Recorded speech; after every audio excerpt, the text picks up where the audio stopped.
KC Venugopal മത്സരിക്കുന്നു. രാജസ്ഥാനിൽ നിന്നുള്ള രാജ്യസഭാ മെമ്പറാണ്. 2.5 കൊല്ലം ബാക്കി നിൽക്കുകയാണ് അദ്ദേഹത്തിന്.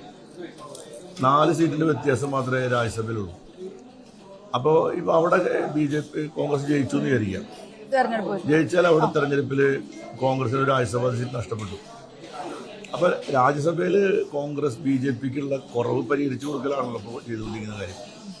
അപ്പോൾ ഇങ്ങനെയുള്ള പല കാര്യങ്ങളും അവരുടെ ദേശീയ നേതൃത്വം ചെയ്യുന്നത് പറ്റിയാണ് ഞാൻ പറയുന്നത്. അവരുടെ ഈ പൊളിറ്റിക്കൽ ഫോക്കസ് എന്ന് പറയുന്നത് പലപ്പോഴും അവർ പുറത്തു പറയുന്ന കാര്യങ്ങളൊന്നുമല്ല.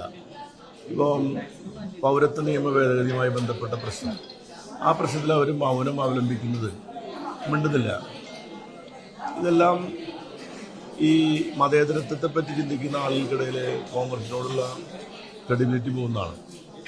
അപ്പോൾ അവർക്ക് അവരുടെ ക്രെഡിബിലിറ്റിയും വിശ്വാസ്യതയും നഷ്ടപ്പെട്ടു പോകുന്നതിൽ നമ്മളത് സന്തോഷിച്ച് പറയുന്നതല്ല.